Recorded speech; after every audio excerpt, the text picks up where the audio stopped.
Entonces, con nuestra primera entrevista nos acompaña vía Zoom la abogada Suki Yar. Ella también es residente del distrito de Arraiján y queremos preguntarle en primera instancia, buenos días, bienvenida, ¿cómo está Suki? Hola, ¿qué tal? Buenos días. ¿Todo bien por acá? Espero ustedes también. Feliz Día del Periodista. Muchas Feliz día para gracias, muchas gracias. todos los periodistas que hacen un trabajo excepcional de informar, comunicar. De verdad, mis respetos y admiración.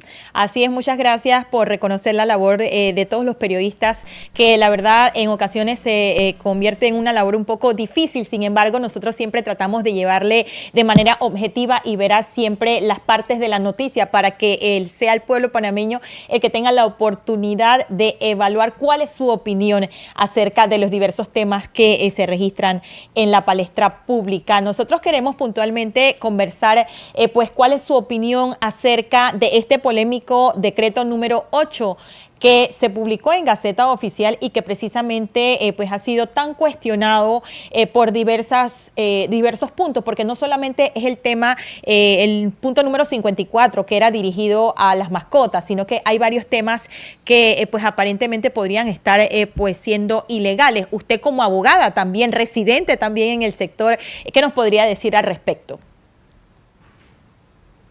Bueno, miren, primero que todo, yo sí quiero ser categórica y mencionar que los planteamientos que hemos hecho hacia el decreto no es un tema personal, lo estamos mirando desde la perspectiva jurídica y cómo sí existe, uno, una dualidad de sanciones en varios renglones, como lo llaman ahora en la alcaldía, y dos, esa sancionabilidad coercitiva y lo más peligroso son los últimos articulados del decreto que a mi criterio me parece que se debió haber informado con anterioridad. Yo creo en la transparencia activa, de hecho, creo que ese debe ser el norte de nuestro país para quienes gobiernan, porque los ciudadanos tenemos derecho al acceso a la información. Entonces yo creo que establecer un tipo de decretos como este, en donde automáticamente, y aclaro, yo estoy de acuerdo con el orden. A mí me parece que hay puntos, hay escenarios, hay situaciones en donde verdaderamente debe de existir el orden.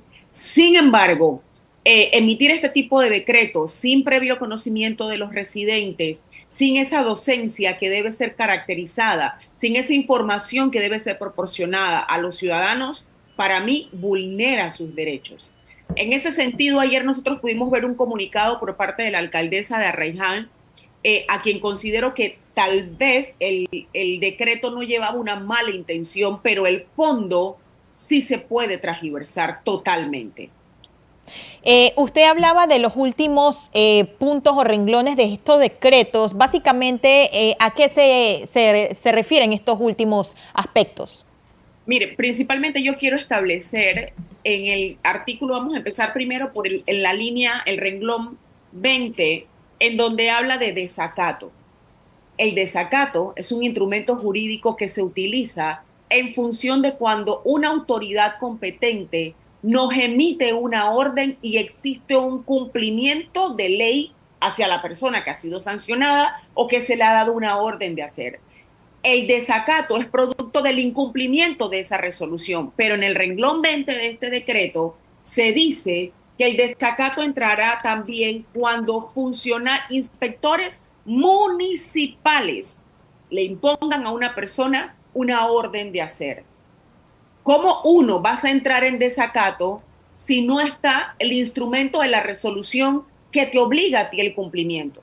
Otra de las cosas que me preocupa mucho son las vías para poder recurrir por parte de los ciudadanos, porque resulta que si a nosotros se nos impone una multa por las razones que sea y tú deseas apelar o recurrir, la instancia que te tiene que contestar ese recurso es estrictamente la alcaldía. Entonces, no puede ser juez y parte, no puede sancionar a un ciudadano, a un residente, y también resolverle un recurso de reconsideración que a todas veces la alcaldía, si es la que emite esa sanción, no va a emitir o no va a responder un recurso de consideración contrario a lo que ella misma ya se pronunció a través de esta multa. Entonces, son artículos que son preocupantes. El tema del irrespeto a los funcionarios en el ejercicio de sus funciones, y ahí hay una línea muy delgada, porque lo dejas al criterio, a la subjetividad del funcionario, y vamos a preguntarnos qué es entonces irrespeto,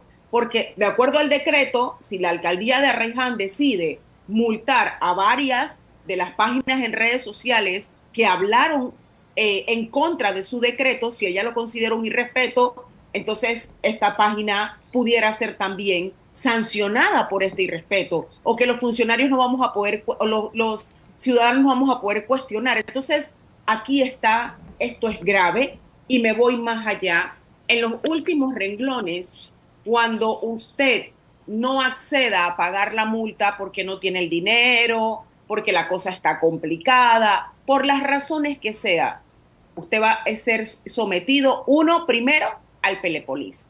Esto significa que si existe un retén, de estos retenes que no sabemos por orden del presidente, si la Policía Nacional los puede hacer o no, porque aún lo seguimos viendo, y usted aparece en ese Pelepolis, la policía lo va a llevar detenido. Así sea la Casa de Paz, pero lo va a llevar detenido como cualquier otro delincuente que ha cometido un verdadero delito penal. Y no conforme con eso, si usted no paga la multa, usted va a ser procesado ante el juez ejecutor de la alcaldía de Arraiján, que nosotros sabemos en este país qué hace o cuál es la jurisdicción del cobro coactivo. Si yo le debo una multa al distrito de Arraiján y yo tengo una cuenta bancaria, el juez ejecutor va a poder oficiar a los diferentes bancos para ordenar el secuestro. Entonces, si ustedes me preguntan a mí, en mi opinión, es demasiado restrictivo, vulnera los derechos de los ciudadanos y tiene que modificarse. Otro de los aspectos también que la ciudadanía estaba un poco preocupada, pues en el punto donde se establece una sanción de hasta 500 balboas para las personas que tengan una cédula vencida. Nos parece también pues un monto pues bastante exagerado, sobre todo porque podría ser de repente si una persona tiene un rango de 10 años o 5 años con una cédula vencida, y es algo distinto, pero establecer sin explicar en qué condiciones podrían darse estas sanciones también. Creo que hacia allá va el punto. Algunas sanciones establecidas, como usted dice, se puede ordenar la casa porque eso la verdad que es necesario en cualquier región, en cualquier distrito, pero como dice, la jornada de divulgación es importante y también aclarar, sobre todo puntualmente cuando hay afectaciones, porque ya salió un caso en redes sociales de una mujer que aparentemente estaba buscando o comprando un desayuno en una tienda, un establecimiento, y fue pues detenida porque no poseía pues la cédula de identidad personal y fue sancionada con esta multa de 500 balboas, que nos parece un poco elevada, pero no sé usted qué considera. Definitivamente, y debemos aclarar que el no portar cédula es parte de las faltas administrativas. ¿Qué significa esto? No es un delito penal. Para mí, que en este decreto de los $10 que le cobraban antes a los ciudadanos por no portar cédula, ahora que tú subas la cantidad 5 veces más, de 100 mínimo y 500 máximo, para mí sí es un exabrupto, sí vulnera el derecho de los ciudadanos, porque vamos a ver algo. En el caso de esta joven que fue al supermercado, o de repente a mí me hurtaron mi cartera, se me perdió mi cédula, voy al tribunal electoral, pido en efecto, reporto que no tengo la cédula, pero mi cédula no me la dan de una vez, me van a emitir un documento. ¿Qué pasa si yo tengo ese documento? ¿También voy a tener derecho a esa multa? El decreto no lo establece. Es correcto. El decreto no hace esa definición. Entonces existe una ley 38 de procedimiento administrativo, existe la normativa que le da la función, la Constitución de la República le da las funciones que debe de tener todo alcalde o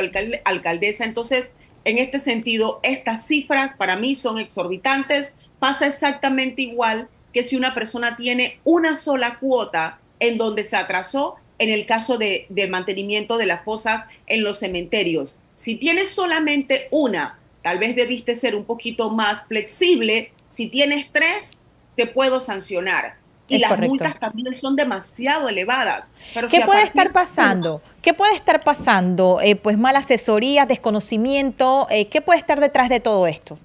Bueno, yo pienso que hay una mala asesoría. Quiero pensar que es eso y que no es que se tiene que recaudar impuestos en el distrito de Arraiján para poder cubrir con los gastos de representación que fue lo primero que hizo esta administración, a lo cual nosotros también elevamos esa crítica. Entonces quiero pensar que es que al final ha sido una mala asesoría, un desconocimiento tal vez de varias normativas, porque aquí inclusive, como lo mencioné en un principio, hay una dualidad. Te establecen multas porque te estacionaste mal, pero sin embargo eso ya está debidamente normado por la institución regente, que es la ATT. O sea, los ciudadanos vamos a ser sancionados por la Autoridad de Transporte Terrestre y también por la Alcaldía de Arraiján. Yo creo que esa no es la vía. Por eso digo que los ciudadanos no podemos ser doblemente juzgados también. Entonces puede ser que exista un poquito de desconocimiento, pero también creo que todavía están a tiempo de rectificar, porque de lo contrario, varios residentes del distrito de Arraiján, que conocemos un poco la norma, nos vamos a organizar para exigir o presentarle ante la Procuraduría de la Administración su opinión, su postura, su consulta ante este decreto. Y yo creo que todavía estamos a tiempo que el decreto se pueda modificar.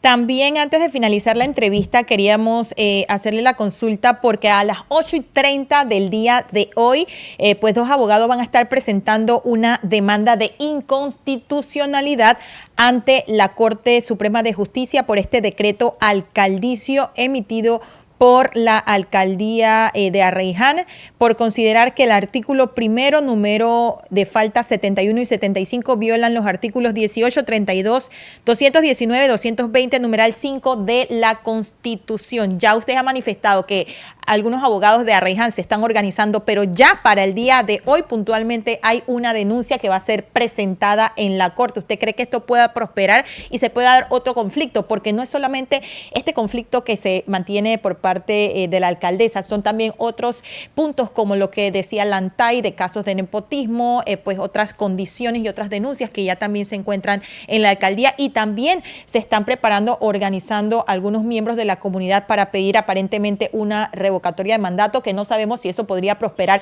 pero son varios frentes abiertos a la vez que la verdad es preocupante y genera entonces los comentarios de la población.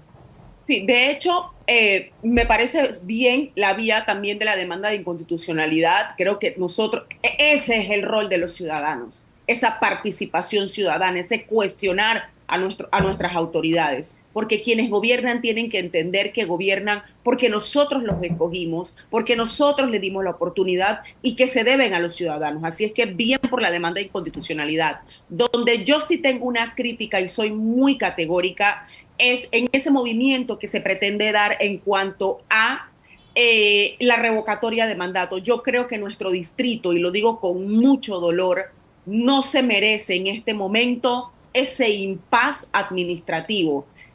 Yo tengo conocimiento de que se han hecho consultas a diferentes instituciones, como por ejemplo el Tribunal Electoral, y donde se ha afirmado que en efecto se puede dar esa revocatoria de mandato para la alcaldesa. Sin embargo, yo creo que no es la forma, que no es el camino, que no es la vía, porque nosotros tuvimos dos alcaldes anteriores que fueron totalmente nefastos, incluyendo uno que hoy por hoy está detenido, que fue el alcalde Pedro Sánchez Moró. Y la administración anterior, la que precedió del alcalde Rolín Rodríguez, tampoco fue una administración alcaldicia que el distrito de Arraiján se merecía. Entonces, si venimos de este periodo tan complejo, someter ahora el distrito de Arraiján a este caos administrativo, a esta incertidumbre administrativa ante una revocatoria de mandato, creo que ese no sería la vía, porque vamos a seguir teniendo un distrito totalmente detenido. Y la pregunta interesante con esa revocatoria de mandato sería, ¿quién entonces va a gobernar? ¿Cuál sería el procedimiento? ¿Nos iríamos nuevamente a unas elecciones? O sea, lo que se pretende hacer en el tema de la revocatoria yo creo que también es grave. Bien, queremos agradecer definitivamente a la abogada Suki Yar, quien hoy, pues, desde su punto de vista y su expertise como especialista, como abogada, nos da a conocer, pues, cómo evalúa este decreto alcaldicio, que definitivamente, pues, es que se mantiene, pues, en boca de todos los panameños, no solamente aquí en Panamá, para que usted sepa, a nivel internacional, en Uruguay, Paraguay, Ecuador, México, Suiza, también están hablando de este decreto alcaldicio, y como usted lo dice, pues el tema de la revocatoria de mandato es un tanto delicado, pero lo que sí es que la ciudadanía reclama por esa participación, porque sus autoridades le comuniquen lo que está pasando y las decisiones que están tomando. Yo creo que no hacerlo genera este tipo de movimientos que en nada contribuyen entonces a la sana convivencia de los distritos, en este caso del distrito de Arraiján. Muchas gracias por acompañarnos. Gracias a ustedes. Escúchanos por la 93.3 FM, o míranos en vivo por YouTube desde las 6 de la mañana de lunes a viernes. Aquí vamos, por Shock Multimedia.